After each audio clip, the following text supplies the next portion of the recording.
Hey everybody, it's Funny here once again. Hope you're doing well. By popular demand, I am rambling about the Squarp Instruments Hapax. It sounds like this.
This episode of Rambling About is sponsored by Sonica, a service for independent music artists and a real home for your music. It's a complete platform where you can organize your catalog, get timestamped feedback, share privately or publicly, and even sell your tracks with zero commission. They just launched Musical Links, a Linktree style page for your music. I use it myself. It's been great having everything in one place instead of scattered across all different cloud drives. It's on web now with iOS coming soon, and you can get 3 months free using the code in the description. So if you want a straightforward, zero commission, creator first home for your music, check out sonica.music. Okay, before we get started, I need to give another huge shout out, a huge thank you to our good Euro pal Mariusz for lending me this one for this video. I couldn't do it without you. You've lent me so many things, and I really appreciate it. I got lots of comments, messages, and an email asking for an episode on the Hapax after I did the Oxy 1 video and didn't really mesh with it, so he was gracious enough to lend me this one for this video. I really appreciate it. Not only the Hapax itself, but this crazy MIDI breakout box, which I'll talk about in a minute. So let's go through the setup here. Okay, just quick run through on the setup we have going on here. Graciously lent to me alongside the Hapax itself was this beautifully made MIDI to CV breakout contraption that has been specifically made for use with the Hapax. And I'll say on the I/O front, it is kind of amazing, and the reason why I never really consider the Hapax for myself, how little I/O there is, at least for us Eurorack idiots. However, this beautiful contraption that was made with an FH2 by Expert Sleepers and a million expanders, not only created, set up, and labeled, but also set up as instrument presets for easy recall on the side of the Hapax.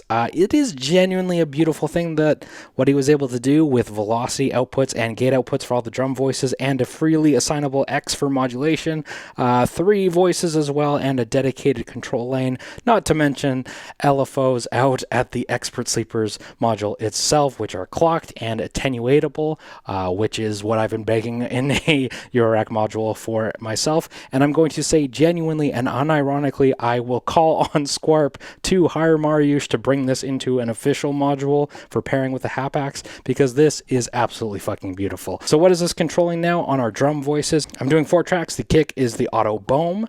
The snare is the Erica Synth Clap. The hi-hats are crash and ride inputs on the Erica Synth cymbals, which are set to like a hi-hat sample. And we're using the velocity output of all of these to modulate the decay of the clap, the velocity in on the Bohm, and on the cymbals, we have them assigned to the CV inputs. And then we're going to do one voice here, which is hooked up to the Q-bit surface. Hopefully you can see that in the dark.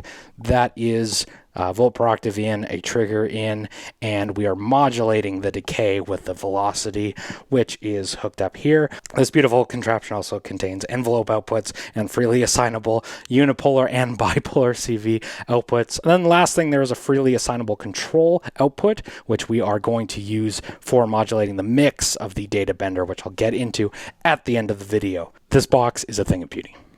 Okay, now that all of that is covered, I think the best way to demonstrate the Hapax for this episode is to make a project together. I want to start by pointing out that you can run, edit, and transition between two different projects at the same time, which I thought was going to be really, really core to the Hapax because it's probably the most unique of any of the features on here. And honestly, I was pleasantly surprised to find that it doesn't rely so heavily on that. You can, and I will be ignoring it almost entirely in this episode. Just know, while it is super unique, it's definitely not a requirement. I had this misconception about the Hapax that you would almost need to use the project A and B. You'd have to do all your transitions almost as projects, and it's totally not that way. We can and probably will ignore it for the entirety of this episode. So on that note, real quick on the hardware itself, there are two screens, and I thought the workflow was going to kind of be that of like needing to do one project on one screen and then another on the other. It is totally not that way at all. In fact, I think the two screens, I saw some complaining about it online. I think they're brilliant. I think they actually do things that having one larger screen can't. Another misconception of mine, these 8 encoders are not 4 for one screen and 4 for the other.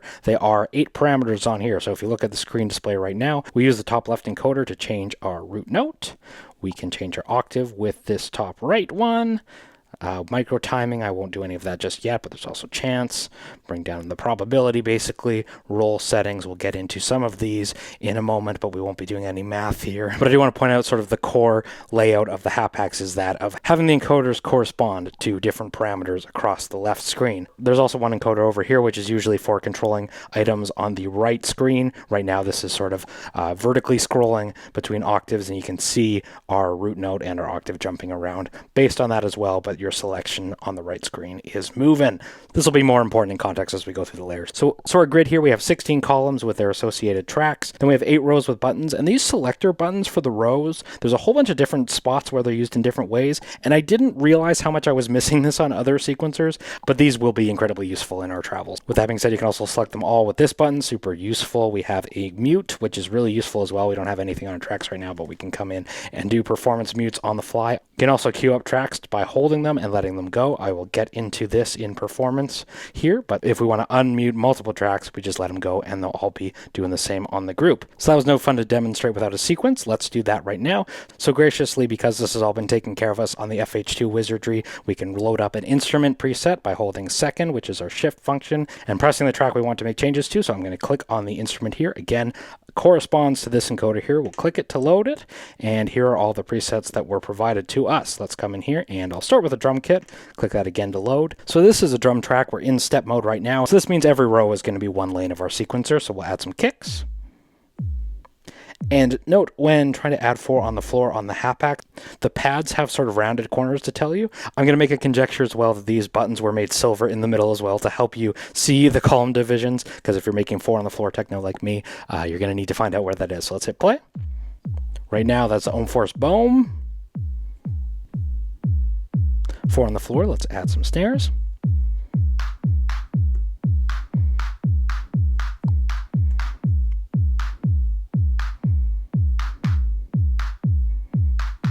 Might get a little techno-y today.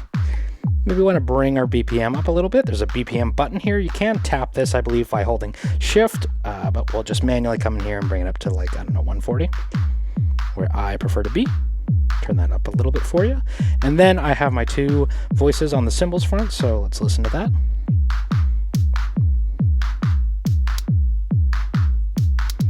Add in some hats.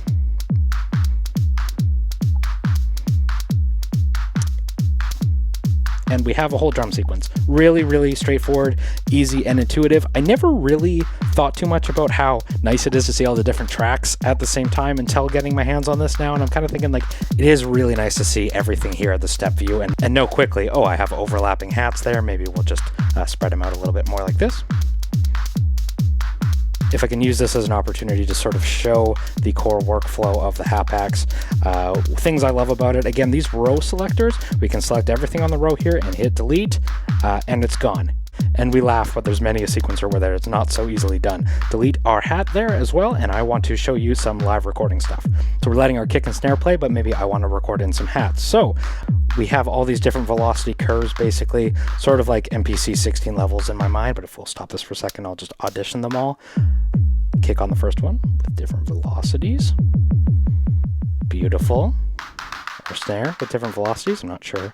On my snare, I have the CV turned down. Hold on here. A little bit variation. Then our hats, I have decay on CV, so there's no velocity input on my cymbals module directly, but we are taking this opportunity to sequence a little bit of CV in a performative way. Let's do that just now. Let's hit play. Here comes my kicks. And the transport buttons down here, I didn't talk about them too much yet, but if we hit play, there's a stop button. Obviously, hit play again, and we'll arm it for recording. And let's do some live drumming.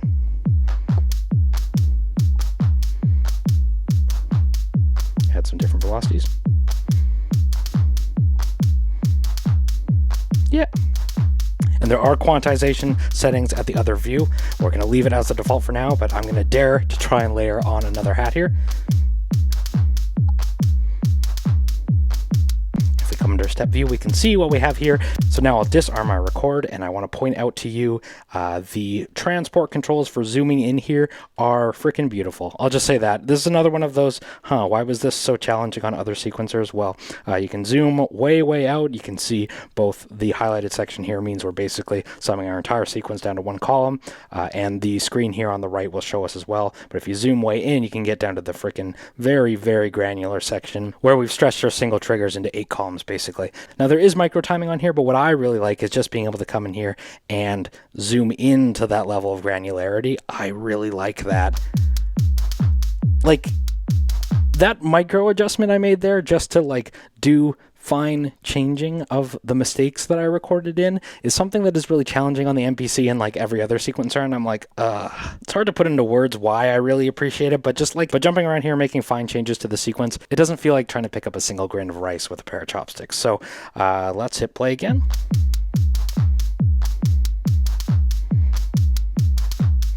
Now, what is kind of the curse of some of these videos is in trying to demonstrate all these different features. Sometimes you end up with some of the worst sounding sequences. So this is pretty short. Let's make it longer by holding the shift function and using the arrow key over, and this will double our sequence length. So that gives me a second bar. And again, I know some people hate that default behavior. Maybe it's changeable in the menu, but that is how I like to see it. This way we can now come in, and maybe I'll even just bring this up to B4, and then in the last bar I will, I don't know, let's just create sort of like a fill on our kicks. So we'll go 1, 2, 3, 4, and now our kicks. I really like that. Now, if you want to do a more performative fill, there's sort of 2 ways to go about this. There's the fill function, it's in the name. If we hold fill, we can add some triggers that will only fire. If you've used electron boxes, you'll be familiar with this one, but they'll only fire when you're holding the fill button down. So if we hit play, you'll hear they won't play this time. But if I hold fill, this time they will. And it's going to be a mess. Ready? Wasn't actually too crazy, but it's just a really simple tool. I'm surprised at how little fanfare this feature gets. If we come in here and hold snapshot, we can make adjustments on the fly and change the crap out of our sequence. Maybe I want this to seem crazy in the club. I'm gonna fill it with trigs. This kick will just be slamming. I know this sounds terrible, but I want to demonstrate it. Maybe this is getting crazy for you. And then if we want to go back, we can hit snapshot and return to what we had. I'll make a comparison to sort of like Total Recall on the Syntact or something. So that is super useful. So now that we've done that, let's get over into the pattern view. We did a drum step sequence. We used live to record it in live. Let's go over to the pattern view now. And honestly, I really love how they married sort of clip launching with song mode. You can completely forgo the song mode, which I'm going to do, and just manually make your changes. I really enjoy that. And again, these row selections are going to come in clutch because it will cue it up, as you can see in the top left. You can have different pattern lengths and global resets, or have them all be sort of, I don't know, or have them all be sort of polyrhythmic with different bar lengths. But this workflow with the clip launching, the pattern transitions, I just find it super, super intuitive. So let's go back and select the first sequence. And again, the transport controls on the Hapax are just super, super straightforward. Hold copy, click the row. We've copied one pattern. There was only one in there. Let's hold paste and paste that into the second bar. Stupidly simple. There's only one to copy and paste, but if we had multiple on here, which we will hopefully later, then you would be copying and pasting multiple bars. So if we go over now and see this one, we'll hit play. Same pattern. Go into the step mode.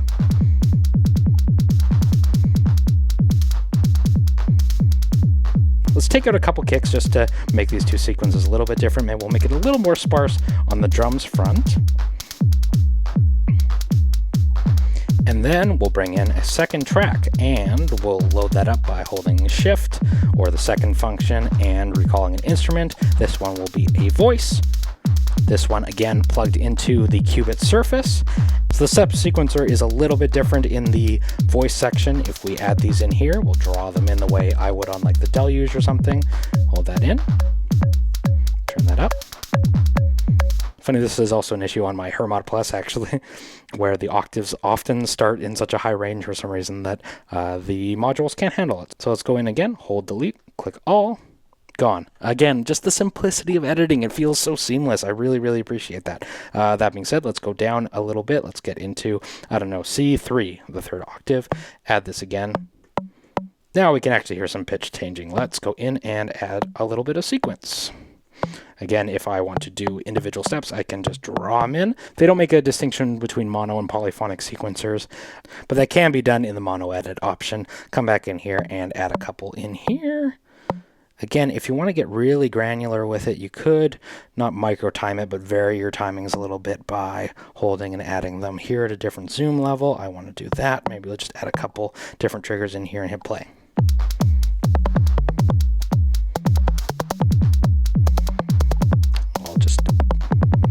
And maybe we'll mute our drums just for a moment so we can listen to it.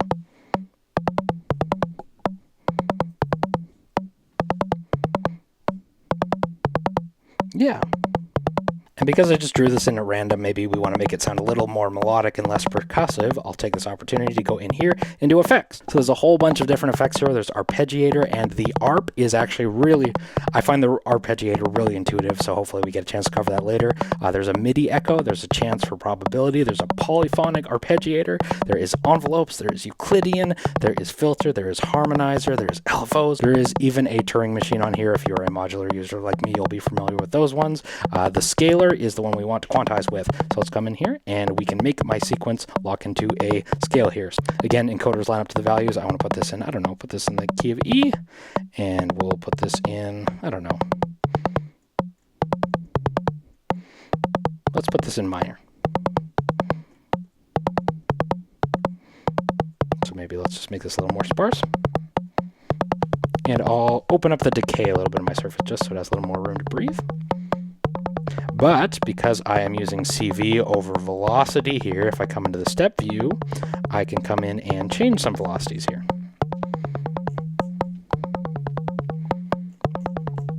And CV is currently hooked up to decay, so this will allow me to set longer decays at the step level. This one can be super low velocity.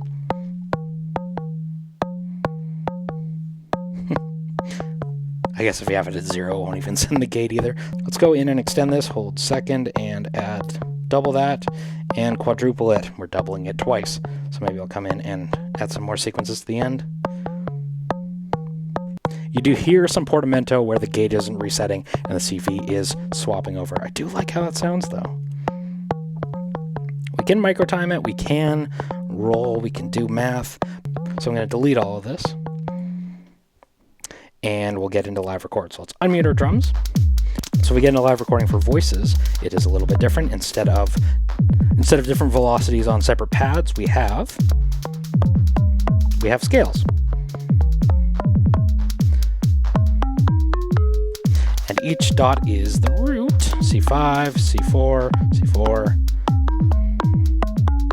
And we can even quantize this, and I really like that about it, so there's no wrong notes. If we come into, we'll make it minor. Let's go into Aeolian. Okay, let's arm this for recording. We'll hit play.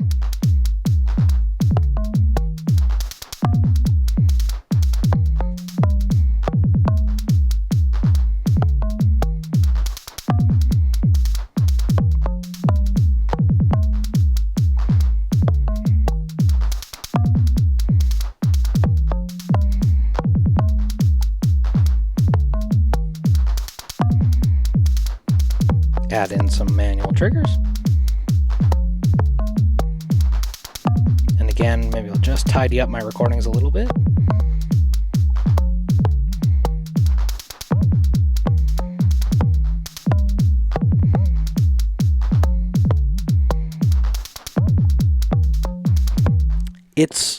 It's super intuitive. And something I would suggest too, if you actually have musical talent, unlike me, grab yourself one of these, plug it into the back, record with a piano, and actually write in some melodies in your own way. But if you are like me, lacking in musical prowess, one thing you can also do, let's delete all of this. Generation. Now, I really love the intentional focus of the Hapax, but it's not lacking in any number of generative ways to go about it too. On the Hapax, which expands on the simple generator that my Hermod has, come in here, there's lots of different ways to go about it. You have generate, so this will kind of randomly create stuff, curve for like LFO style, symmetry effect as well, shuffle as well. We're going to stick to generate for the simplicity of this video for now. What we do want to do though, again, just like my Hapax, this octave starts so high up. We want to set our maximum value for A4 and then press and turn to set our minimum value. So let's just say, I don't know, C3, and then generate. How does that look? So click that encoder.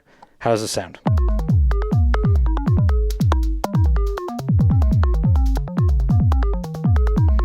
Yeah. Now that's probably too dense for my liking, so let's go in here and set this to 23 and see how that sounds. Too short. Generate again.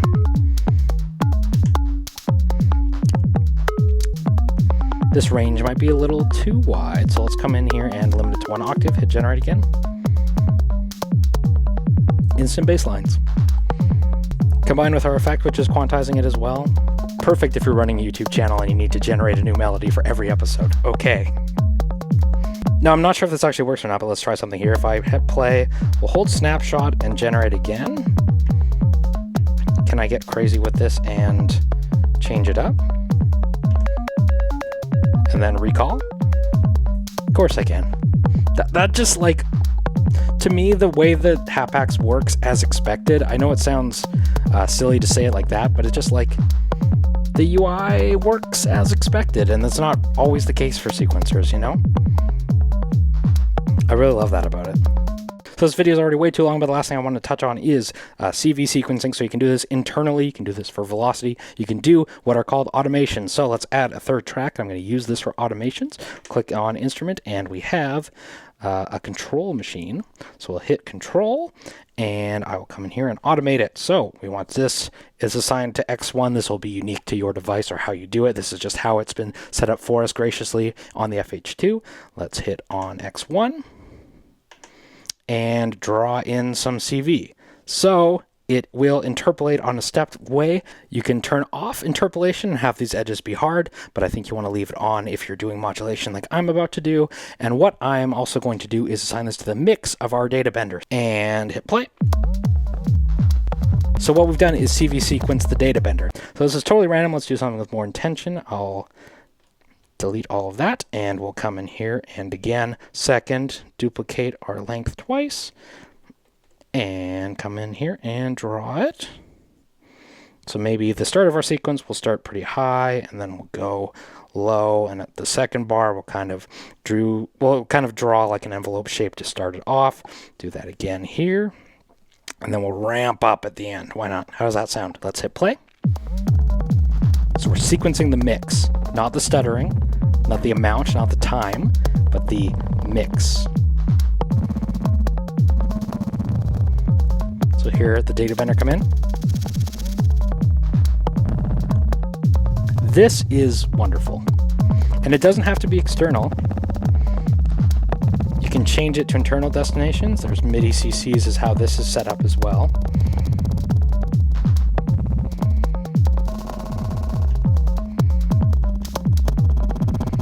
And I don't even want to ask how many lanes there is worth of this. All running simultaneously. You can also send fixed MIDI CCs, right? You don't have to sequence this at all if you want. And on top of all that, this is stored at the pattern level. So if I recall here, I'll go back to the other part. That sequence back to no data bender. And I'm surely being a little biased here because a lot of the headache of the setup, creating this crazy contraption with FH2 and setting up has all been done to me, but it feels so easy. But honestly, to have modulation of that depth be so easily accessible, I just think that's a beautiful thing. And with most videos, I'm always baking the scope to be reined in because I wish we could get some more focused and more easily accessible tools. All the depth is so manageable and makes sense in a way that I expect it to. I'm left actually looking forward to exploring it more. So, as always, this isn't a review, it's just a video blog. I'm not here to assess gear or give it a rating or stuff. I'll just say I think this is the best sequencer I've tried, but I will say this is a lot of money, especially for the lack of I/O and the setup that is going to happen in both in time and cost and HP, because that is definitely a required side of it too. So, yeah, I mean, I am definitely interested in this one, but I'm also very concerned that Hapax Plus is going to come out. I know they do a lot of that sort of thing, so it seems like a huge investment with the risk that might be happening.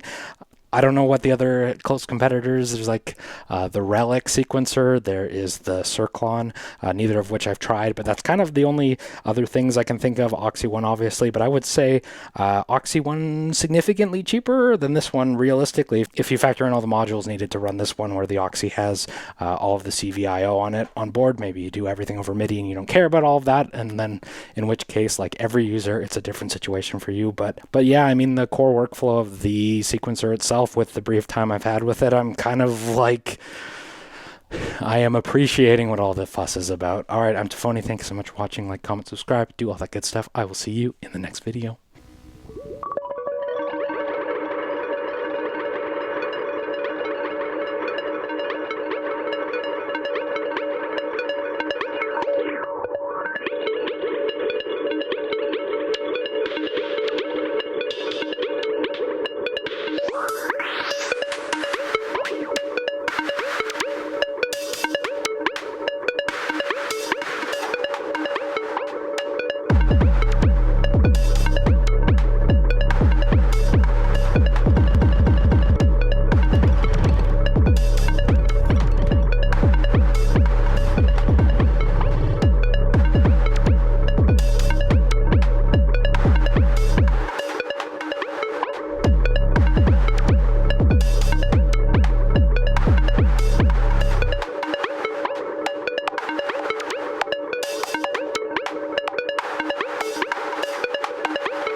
Okay, little bonus segment in this episode today. Since Sonica was a sponsor for this one, they asked me to do an honest review, talk about what I like about it and what I think could be better. And truthfully, I had my music on here for months before they offered to do a sponsorship. I don't think there's anything necessarily about the platform itself that needs improving. Obviously, there is big competition from bigger names and bigger communities, but what I do really appreciate about Sonica is that they are bringing all of the different things like selling music, which I associate with Bandcamp, and doing live timestamp feedback, which I associate with like a SoundCloud, cloud, and then doing private mix shares, sort of like a cloud storage type of thing. Something that I would associate with like Dropbox, and bringing all of those things into one platform and one place. It's really nice to see. Obviously, steep competition from those established names. I think if a niche in a community could be carved out here, it's something that could be really special. So I guess if I could reach for any suggestion, I would say that I think people like to have some sort of pride in their ownership. Like I know lots of people in Bandcamp who sort of collect records digitally and display them with pride, and maybe that conflicts a little bit with being an artist-centered platform, but